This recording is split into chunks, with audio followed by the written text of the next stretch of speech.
അങ്ങനെ നമ്മളിന്ന് ഉണ്ടാക്കാൻ പോകുന്നത് വാഴച്ചുണ്ട് തോരനാണ്. നമുക്ക് വാഴച്ചുണ്ടെന്ന് ഇവിടെ പറയുന്നത്, ചിലപ്പോൾ വാഴക്കൂമ്പെന്നും നിങ്ങൾ പറയുന്നുണ്ടായിരിക്കും.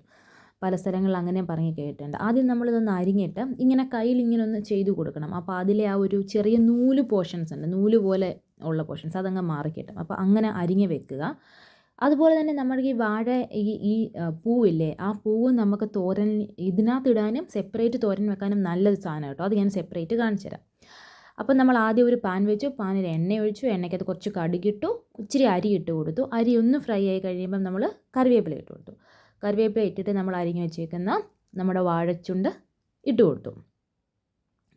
എന്നിട്ട് നമ്മൾ ഉപ്പിട്ട് കൊടുക്കുക. ഈ വാഴക്കൊമ്പ് നിങ്ങൾക്കറിയോ, ഇത് ശരിക്കും കേരളത്തിന് വെളിയിലൊക്കെ ഒരു പീസിന് 80 100 രൂപയാണെന്നൊക്കെ ഞാൻ കേട്ടിട്ടുണ്ട്. അപ്പം നമ്മൾ വാഴച്ചുണ്ടിൻ്റെ കൂടെ ഒരിത്തിരി വൻപയറും കൂടി ഇട്ട് കൊടുക്കുന്നുണ്ട്. അപ്പം അതിന് മുന്നേ നമുക്കൊരു അരപ്പുണ്ടാക്കാം. അരപ്പുണ്ടാക്കാൻ വേണ്ടി ഇത്രയും സാധനങ്ങളാണ് വേണ്ടത്: തേങ്ങ, മുളക്, വെളുത്തുള്ളി, കറിവേപ്പില, മുളക് പൊടി, ഇതെല്ലാം കൂടി നമ്മളൊന്ന് അരച്ചെടുത്തിട്ട് വാഴച്ചുണ്ടിനകത്തോട് നമ്മൾ പയറ് ചേർത്തു.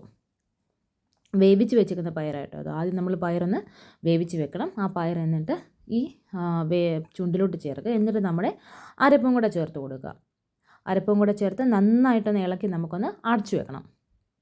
നല്ല ഗുണമുള്ളൊരു സാധനം കേട്ടോ വാഴച്ചുണ്ട്.